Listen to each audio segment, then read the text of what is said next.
Brain fact کے پیارے دوستو السلام علیکم، میں ہوں عرفان۔ فلسطین صرف آج کا مسئلہ نہیں بلکہ پچھلے 3000 سال سے اس شہر پر قبضہ کرنے کی لڑائی چل رہی ہے۔ آج سے 3300 سال پہلے اللہ تعالیٰ نے موسیٰ علیہ السلام کو حکم دیا کہ بنی اسرائیل کو فرعون کی غلامی سے نکال کر آزاد کر دو، اور پھر بہت مشکل سے فرعون کی آزادی سے اسرائیل بالآخر آزاد ہو گیا۔ جس کے بعد موسیٰ علیہ السلام بنی اسرائیل کو لے کر فلسطین آ گئے اور کہا کہ اس شہر پر حملہ کر دو،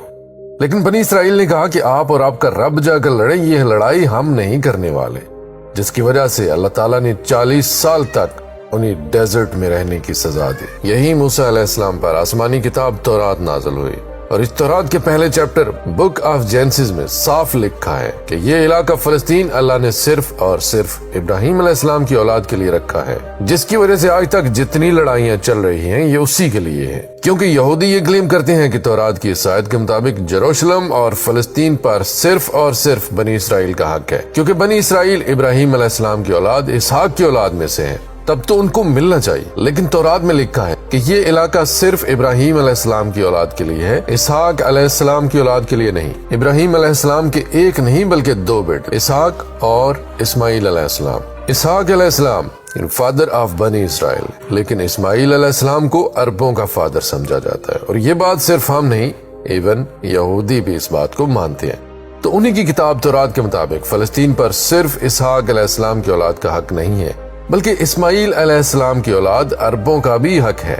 40 سال ڈیزرٹ میں رہنے کے بعد آخر بنی اسرائیل نے یوشع چاشوا کی لیڈرشپ میں فلسطین کو فتح کر لیا، لیکن کچھ ہی عرصے کے بعد یہ شہر ان کے ہاتھ سے دوبارہ نکل گیا، اور پھر اگلے 300 سال تک بنی اسرائیل اس شہر کو دوبارہ حاصل نہیں کر سکے۔ لیکن 300 سال بعد بنی اسرائیل نے داؤد علیہ السلام کی لیڈرشپ میں اس شہر یروشلم کو دوبارہ فتح کر لیا، اور ان کے بیٹے سلیمان علیہ السلام نے یہاں پہلی دفعہ اللہ کی عبادت کے لیے ایک مسجد بنائی۔ سلیمان علیہ السلام کے بعد یہودیوں نے فلسطین اور یروشلم پر 400 سال تک حکومت کی، لیکن 400 سال بعد بیبلون عراق میں ایک بہت ہی طاقتور امپائر بن چکی تھی، جس کے بادشاہ بخت نصر نے اپنی امپائر کو بڑھانے کے لیے فلسطین پر حملہ کر اور یروشلم کو تباہ و برباد کر دیا، اور اس ٹیمپل کو بھی تباہ کر دیا جو سلیمان علیہ السلام نے بنایا تھا۔ اور جتنے یہودی زندہ بچ گئے تھے ان سب کو غلام بنا کر اپنے کیپٹل بیبلون عراق لے کر آ گئے، اور 70 سال تک یہودی عراقیوں کی غلامی کرتے رہے۔ لیکن 70 سال بعد عراق پر ایران کے بہت ہی نیک بادشاہ سائرس دی گریٹ نے حملہ کر دیا، جسے ہم ذوالقرنین کے نام سے جانتے ہیں۔ سائرس گریٹ نے عراق کی اس حکومت کو فتح کر لیا، اور یہاں جتنے بھی یہودی تھے ان ساروں کو واپس فلسطین بھیجا، اور انہیں فنڈز بھی دیے کہ واپس جا کر سلیمان علیہ السلام کے ٹیمپل کو دوبارہ بنا لو، جو اس سے پہلے تباہ کر دیا گیا تھا۔ جس کے بعد یہودیوں نے پھر فلسطین پر 400 سال تک حکومت کی، لیکن پھر ان پر ایک ایسی حکومت نے حملہ کر دیا جس نے سارے یہودیوں کو یہاں سے 600 سال تک باہر نکال دیا، اور بنی اسرائیل پر اتنا ظلم کیا جو اس سے پہلے کبھی کسی نے نہیں کیا تھا۔ یہودیوں نے رومن امپائر سے لڑنے کی بھی کوشش کی، لیکن رومن امپائر نے ہزاروں یہودیوں کو قتل کیا، اور حالات اتنے خراب ہوئے کہ یہودی رومن امپائر سے چھپ کر غاروں میں رہنے لگے۔ رومن امپائر نے بیت المقدس، جسے پہلے سلیمان علیہ السلام اور پھر ذوالقرنین نے بنایا تھا، دوبارہ تباہ و برباد کر دیا، اور اس کے بعد یہ ٹیمپل آج تک دوبارہ نہیں بن سکا۔ رومن امپائر نے فلسطین اور یروشلم پر 600 سال تک حکومت کی، لیکن 600 سال بعد رومن امپائر نے ایک ایسی غلطی کی جو اسے کبھی نہیں کرنی چاہیے تھی۔ انہوں نے عرب میں بہت ہی تیزی سے پھیلتے ہوئے نئے ریلیجن اسلام پر حملہ کرنے کی کوشش کی، لیکن اسلامک ریلیجن اور خلافت اتنی تیزی سے پھیلتی گئی کہ کچھ ہی سالوں میں رومن اور پرشین امپائر دونوں کو فتح کر لیا، جس کے بعد حضرت عمر دنیا کے سب سے طاقتور حکمران بن گئے، جن کی حکومت الیگزینڈر دی گریٹ کے امپائر سے بھی بہت بڑی تھی۔ آخر مسلمان رومن امپائر کو فتح کرتے کرتے یروشلم کے دروازے تک پہنچے۔ رسول اللہ صلی اللہ علیہ وآلہ وسلم نے پہلے ہی کہہ دیا تھا کہ مسلمان ایک دن یروشلم ضرور فتح کریں گے۔ اب مسلمانوں کے پاس 2 آپشن تھے، یا تو یروشلم کو اسی طرح تباہ کیا جائے جس سے پہلے باقی بادشاہوں نے کیا تھا، اور یا پھر اس کا محاصرہ کر لے۔ آخر 6 مہینے کے بعد یروشلم کے گورنر سفرونیس نے کہا، میں یروشلم صرف ایک ہی شرط پر مسلمانوں کے حوالے کروں گا کہ مسلمانوں کے بادشاہ حضرت عمر خود آ کر مجھ سے ملے۔ تو خالد بن ولید رضی اللہ تعالیٰ عنہ نے سوچا کہ اب مسلمانوں کے امیر المومنین کو اس چھوٹے سے کام کے لیے کیوں ڈسٹرب کیا جائے، تو وہ خود حضرت عمر بن کر سفرونیس سے ملنے گئے، کیونکہ خالد بن ولید رضی اللہ تعالیٰ عنہ کی اپیرنس بالکل حضرت عمر جیسی تھی، اور دونوں کی ہائٹ بھی سیم تھی۔ لیکن وہاں پر ایک شخص حضرت عمر سے پہلے مل چکا تھا، تو انہوں نے کہا کہ یہ حضرت عمر نہیں ہو سکتے، تو مجبوراً خالد بن ولید رضی اللہ تعالیٰ عنہ کو حضرت عمر کو یروشلم بلانا پڑا۔ سفرونیس لگژری گولڈ اور سلور پہن کر، بادشاہی لباس پہن کر بالکل تیار ہو کے بیٹھا تھا، کیونکہ اتنے بڑے بادشاہ ان سے ملنے آ رہے ہیں۔ لیکن سفرونیس اور پورا یروشلم یہ دیکھ کر حیران ہو گیا کہ بادشاہ کا غلام اونٹ پر بیٹھا ہوا ہے اور بادشاہ بالکل عام کپڑوں میں پیدل چل کر آ رہا ہے۔ یہ منظر یروشلم والوں کے لیے بہت شاکنگ تھا، کیونکہ اس سے پہلے جب بھی کسی بادشاہ نے یروشلم پر فتح حاصل کی، اس نے اس شہر کو تباہ و برباد کر دیا تھا اور یہاں کی گلیوں کو خون سے بھر دیا تھا۔ لیکن اب یہ ایک بادشاہ آیا جو ان ساروں سے زیادہ طاقتور ہے، لیکن بغیر کسی فوج کے اور بالکل عام کپڑوں میں۔ ایسا اس سے پہلے کبھی نہیں ہوا تھا۔ حضرت عمر نے سارے ریلیجنز کو آزادی دی اور بغیر کوئی خون بہائے سفرونیس نے یروشلم کو حضرت عمر کے حوالے کیا، لیکن انہوں نے ایک شرط یہ بھی رکھی کہ مسلمان یہودیوں کو یروشلم آنے کی اجازت نہیں دیں گے۔ لیکن حضرت عمر نے اس کی یہ شرط نہیں مانی اور یہودیوں کو بھی بیت المقدس آنے کی اجازت دی، اور اس طرح پہلی دفعہ یروشلم ابراہیم علیہ السلام کے بیٹے اسماعیل علیہ السلام کی اولاد کے پاس آ گیا۔ اس کے بعد آلموسٹ 350 سال تک مسلمان، کرسچین اور یہودی یروشلم میں بالکل پیس اور امن کے ساتھ رہنے لگے۔ لیکن پھر 350 سال بعد کرسچینز نے پورے یورپ سے فوج جمع کر کے یروشلم پر دوبارہ حملہ کر دیا۔ اس وقت مسلمانوں کی آپس میں بہت لڑائیاں چل رہی تھیں، جس کا فائدہ اٹھا کر کروسیڈرز نے آسانی سے یروشلم کو فتح کر لیا، اور یروشلم فتح کرنے کے بعد مسلمانوں اور یہودیوں پر بہت ظلم کیا اور ہزاروں مسلمانوں اور یہودیوں کو شہید کر دیا اور سینیکوکس کو بھی تباہ کر دیا۔ اور ہسٹری میں لکھا ہے کہ کروسیڈرز نے یروشلم کی گلیوں کو مسلمانوں کے خون سے بھر دیا تھا، اور ایون مسجد اقصی کو بھی مسجد سے ایک محل یعنی پیلس میں تبدیل کر دیا تھا۔ یہودیوں کے عورتوں اور بچوں نے اپنی جان بچا کر اپنے آپ کو سینیکوکس میں بند کر لیا، لیکن کروسیڈرز نے ان سارے بلڈنگز کو آگ لگا دی اور ان کے بچوں اور عورتوں کو زندہ جلا دیا۔ اور یہ سب صرف ہم نہیں کہتے، بلکہ یہ اتھینٹک ہسٹری کا حصہ ہے جسے یورپینز بھی مانتے ہیں۔ اس کے بعد ان کروسیڈرز نے یروشلم پر تقریباً 90 سال تک حکومت کی، لیکن پھر 90 سال کے بعد مسلمانوں کے بہت بڑے بادشاہ سلطان صلاح الدین ایوبی نے پوری مسلم دنیا سے فوج جمع کر کے یروشلم کو دوبارہ کرسچنز سے چھین کر فتح کر لیا۔ اور اس وقت سارے کرسچنز کا یہ خیال تھا کہ اب صلاح الدین ہم سے اسی طرح بدلہ لے گا جس طرح ہم نے لاکھوں مسلمانوں کو شہید کیا تھا۔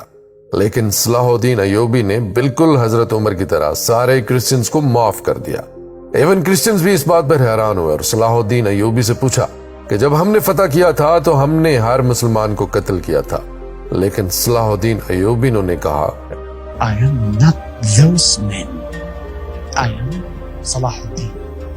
Salah Ad-Din. صلاح الدین ایوبی نے ان سارے ریلیجنز کو دوبارہ آزادی دی اور مسجد اقصی جسے پیلس بنا دیا گیا تھا اور اسے دوبارہ مسجد بنایا اور ادھر پہلی نماز ادا کی۔ یروشلم کو جب بھی کسی بادشاہ نے فتح کیا ہمیشہ ادھر بہت خون بہایا، سوائے مسلمانوں کے جنہوں نے ہمیشہ بالکل پیس اور امن کے ساتھ اس شہر کو فتح کیا۔ صلاح الدین ایوبی کے بعد ایک بار پھر سارے ابراہیمک ریلیجنز یروشلم پہ بالکل پیس اور امن کے ساتھ 800 سال تک رہے۔ لیکن 800 سال بعد اور آج سے 100 سال پہلے جب یروشلم پر خلافت عثمانیہ کی حکومت تھی، تو ورلڈ وار 1 کے بعد عربوں نے برٹش کے ساتھ مل کر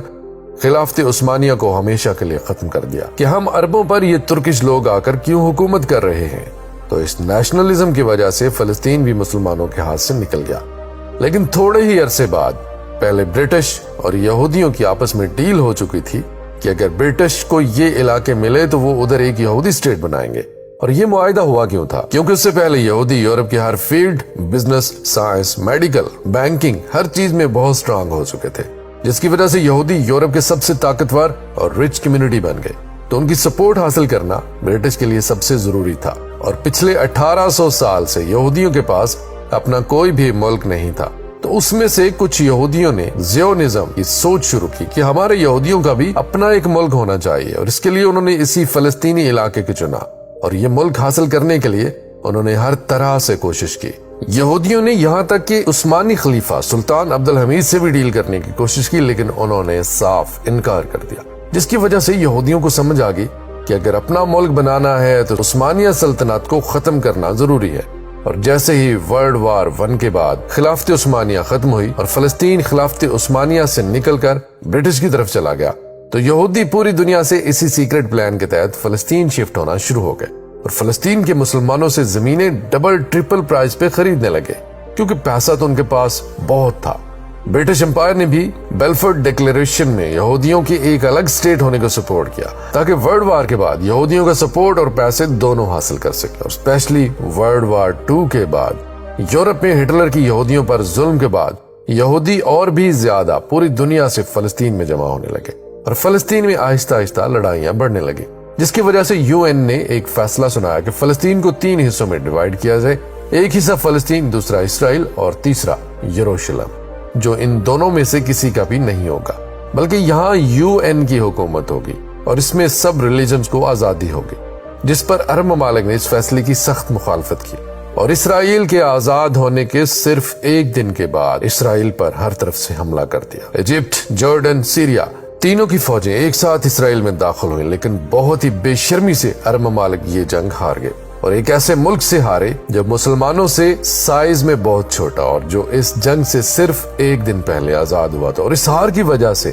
جو پلان UN نے اس جنگ سے پہلے بنایا تھا اس کا صرف 40% علاقہ فلسطینیوں کو ملا اور 60% علاقہ اسرائیل نے فتح کر لیا، اور ایون یروشلم کے آدھے شہر کو بھی فتح کر لیا۔ اسرائیل اکیلے ہی جنگ نہیں لڑ رہا تھا بلکہ اس کے ساتھ پوری دنیا کی سپورٹ تھی، ایون رشیا اور US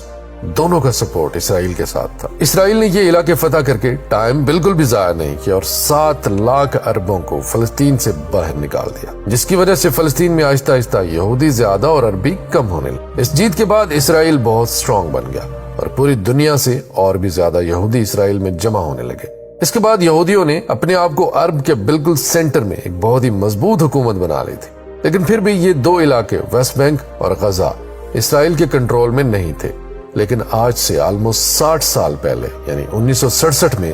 کچھ مس انڈرسٹینڈنگز ہونے کی وجہ سے یہاں جنگ ایک بار پھر شروع ہو گئی اور ایک بار پھر ایجپٹ، جارڈن، سیریا ورسز یہ چھوٹا سا اسرائیل، لیکن صرف 6 دنوں میں اسرائیل نے ان تینوں ملکوں کو ہرا دیا اور صرف 6 دنوں میں اسرائیل نے اپنا سائز 3 گنا بڑھا لیا۔ عرب ممالک دوبارہ اپنے سے ایک بہت چھوٹے ملک سے بہت بری طرح سے ہار گئے۔ یہ ایسے ہی ہے جیسے آج حبیب حزب اللہ سے ہار جائے، اور وہ بھی 2 مرتبہ۔ عرب ممالک کے 2 دفعہ اسرائیل سے ہارنے کے بعد ان کی عوام اپنے نیشنلسٹ حکمرانوں کے خلاف ہو گئی اور نیشنلزم قومیت کو چھوڑ کر ایک نئی سوچ کی طرف بڑھنے لگی۔ تو مسلم بردر اخوان المسلمون جو مصر کے ایک سکول ٹیچر حسن البنا نے بنائی تھی اور جو ایک پاکستانی اسکالر مولانا مودودی کے خیالات سے انسپائرڈ ہے، اس سے پہلے اخوان المسلمین کا عرب میں صرف مذاق اڑتا تھا، لیکن اس ہار کے بعد اخوان المسلمین نے عرب عوام سے کہا کہ یہ جنگ عرب کے مسلمان نہیں بلکہ یہ نیشنلسٹ ہارے ہیں جو صرف نام کے مسلمان ہیں، جس کے بعد عرب کی عوام اس نئی سوچ مسلم بردرہڈ کی طرف آئے۔ حماس بھی اسی اخوان المسلمون سے انسپائرڈ ایک گروپ ہے، لیکن اخوان المسلمون وائلنس کے خلاف ہے۔ اس جیت کے بعد اسرائیل نے ویسٹ بینک، غزہ اور یروشلم سب پر قبضہ کر لیا اور آج تک یہ سارے علاقے اسرائیل سے دوبارہ کوئی بھی نہیں چھین سکا۔